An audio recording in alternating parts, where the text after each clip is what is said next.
یہ وہ لوگ ہیں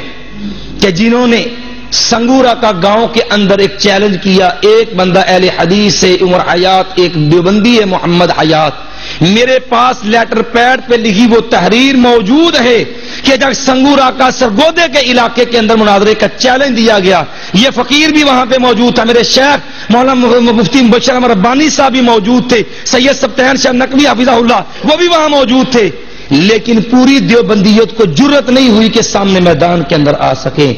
اور پھر وہ دن بھی آیا جب اسی جو ہے گیدڑ نے آ کر کے عبد الحکیم شہر کے اندر پھر اہل حدیث کو للکارا، اور للکارتے ہوئے کہا اہل حدیثو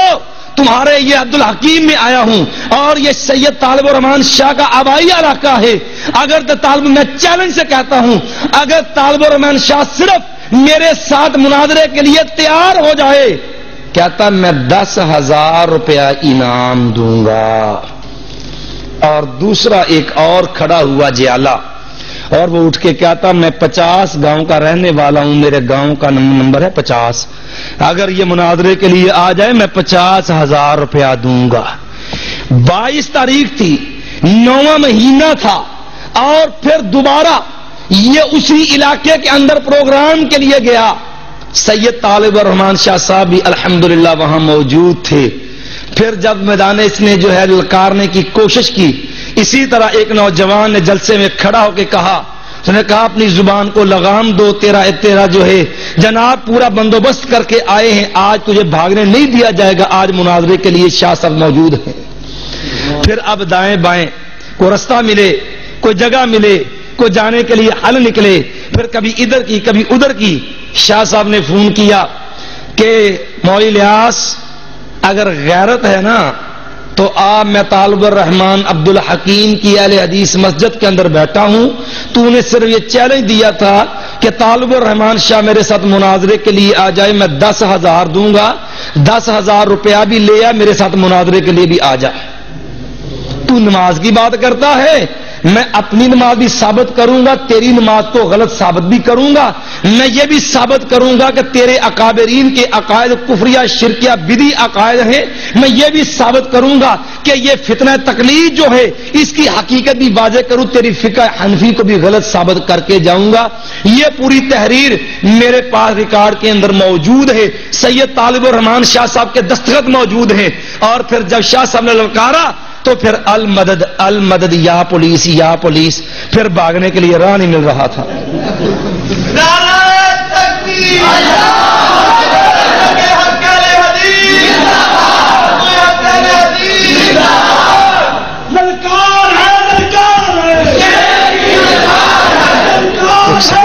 دن ہے دے دینا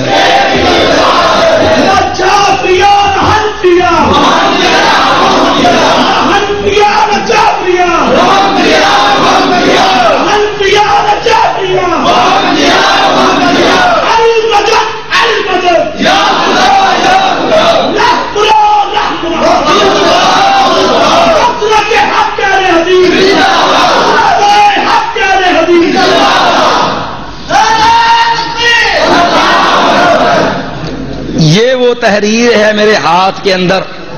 جو اس نے پہلے چیلنج دیا، اور اس کے جواب کے اندر سید طالب الرحمان شاہ صاحب نے یہ تحریر لکھی اپنے ہاتھ سے. یہ دستخط موجود ہے سید طالب الرحمان شاہ صاحب کے، اور یہ 22/2/2009، یہ اسی جو ہے 22/2/2009 اسی سال فروری کے مہینے کا یہ پروگرام تھا، جس سے پھر اس نے راہ فرار اختیار کی. بھائیوں کے فرار چونکہ دور بیٹھے ہیں، میں وہ چیز بھی لکھ کے بتا دیتا ہوں کہ جس سے یہ راہ فرار اختیار کر کے گیا. شاہ صاحب نے لکھا کہ بسم اللہ الرحمن الرحیم، ہم انشاءاللہ اس موضوع پر مناظرہ کرنے کے لیے تیار ہیں. یا آپ ٹیلی فون وضاحت کے بعد ان موضوعات کو مناظرے کے لیے منتخب کرتے ہو. ہم نمبر 1 ہم ثابت کریں گے کہ علماء دیوبند کے عقائد قرآن و حدیث کے خلاف ہیں.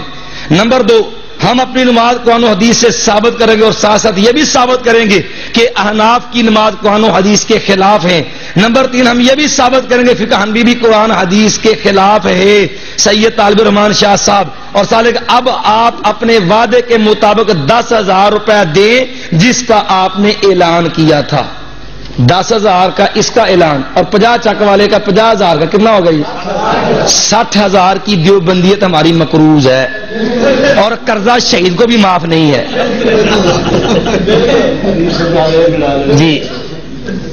10,000 روپیہ شاہ صاحب کے چیلنج کا 50,000 50 والے کا نبی کریم صلی اللہ علیہ وسلم نے شہید کا مقام بیان کرتے فرمایا کہ خون نکلتے خون کا قطرہ بعد میں زمین پہ گرتا ہے اللہ سارے گناہ معاف کر دیتا ہے جنت میں محل دکھلا دیا جاتا ہے اور اس کی حوروں کے ساتھ شادی کر دی جاتی ہے یہ بیان کر کے فارغ ہوئے تو بعد میں فرمایا ساتھیو ٹھہر جاؤ میرے پاس جبریل امین آئے ہیں انہوں نے فرمایا الا الدین اے محمد صلی اللہ علیہ وسلم ان کو بتا دو لیکن قرض اللہ معاف نہیں کرے گا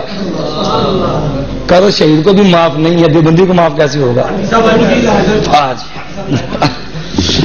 جی اور یہ وہ تحریر ہے میرے پاس سنگورا کا گاؤں والی بھی تحریر میرے پاس موجود ہے باوقت کی قلت ہے دکھا دے ساری اور اس کے ساتھ ساتھ بھائیوں کو بڑی پریشانی ہوتی ہے کہ جناب یہ سٹیج پہ جا کے اہل حدیث کو گالیاں دیتے ہیں یارو یہ گالیاں دینا تو ابو لہب اور اس کی ذریت کا کام تھا کہ وہ محمد رسول اللہ صلی اللہ علیہ وسلم کو گالیاں دیا کرتے تھے اور جو خود ایک گالی کے نتیجے میں دنیا میں آیا ہو وہ گالیاں نہ دے گا تو قرآن پڑھ کے سنائے گا آپ کسی کو یہ کہہ دیں کہ یہ حلال دا حلال کا نہیں ہے گالی ہے کہتے کہ نہیں کہتے پنجابی چ گل کر کے ویلو کسی نے نہ کہہ دو حرام دا تو گالی ہے کہ نہیں لیکن اسی ایڈا سخت لفظ بولنا مناسب نہیں سمجھتے تھوڑا سنسر کر کے اتنا کہہ دینے کہ حلالے دی پیداوار ہے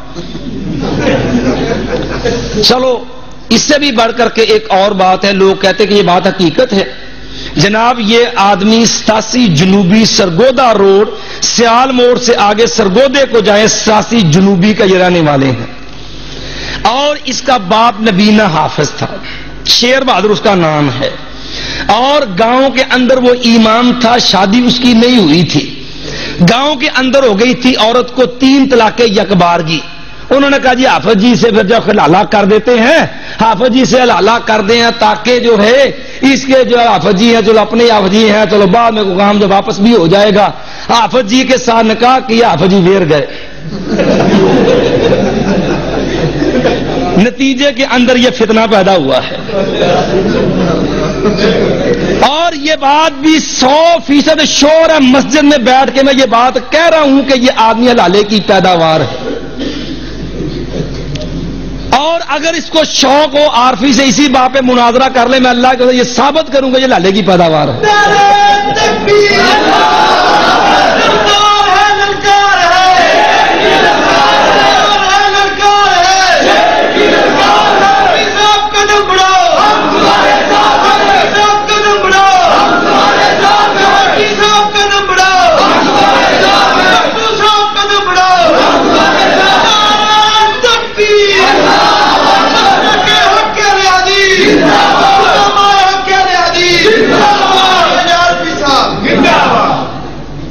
یہ بات کوئی مت سمجھے کہ یہ ہم نے پہلی دفعہ اعلانیہ کہی ہے آج سے قریب 3 سال پہلے گجرات سے آگے دولتا نگر اس نے تقریر کی تھی اس کے جواب کے اندر بھی ہم نے باقاعدہ پروگرام رکھی وہاں پر باطل شکن کانفرنس کے نام سے باقاعدہ جو ہے وہاں سٹیج لگا کے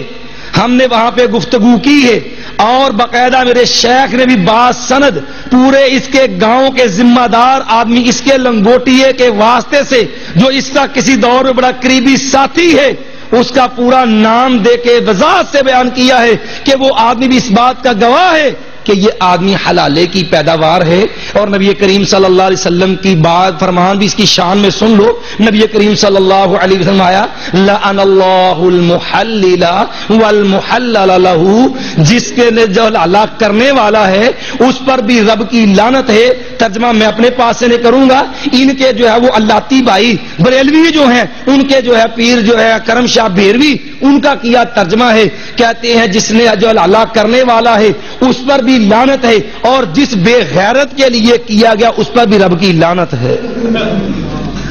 اب جب ان کو کیا پتا تھا کہ ہمارے مولوی اور مناظر بھی اسی صورت میں پیدا ہونے ہیں جیسے جو کہتے شام غریبہ میں ذاکر پیدا ہونے ہیں خیر یہ ایک الگ مسئلہ ہے تو اب یہ مسئلہ جو تھا جب یہاں تک بات پہنچی تو اب پھر طویل کی فکر بھی ہوئی کہ آخر بات جب ہم نے اس کو جائز قرار دیا ہے، پھر یہ نسل پروان بھی چلنی ہے، کوئی اس کا حل سوچ لو۔ پھر حل یہ سوچا کہ کنز الدقائق جو ہے اس کی شرح ہے المستخلص الحقائق، شرح کنز الدقائق، پھر اس کے اندر باقاعدہ طویل کر لی کہ اب تو اللہ کے نبی کی سیدھی سیدھی لعنت ہے لالے کے اوپر، کوئی حل سوچو۔ لوگ تو ہمیں جو ہے وہ جوتے ماریں گے کہ جناب تم جو ہے وہ 2 نمبر طریقے سے دنیا میں آئے ہو، کوئی اپنا جناب سرٹیفکیٹ تلاش کرو، یہ مسئلہ تو بڑا خراب ہو جائے گا۔ تو پھر جو ہے باقاعدہ کتاب لکھی مستخلص الحقائق، مستخلص الحقائق کے اندر باقاعدہ یہ طویل کی گئی۔ کہتے ہیں ٹھیک ہے اللہ کے نبی علیہ السلام نے حلالے پر لعنت کی ہے، لیکن ہو سکتا ہے لعل المراد باللعنت الرحمہ، ہو سکتا نبی کی مراد لعنت سے رحمت ہی ہو۔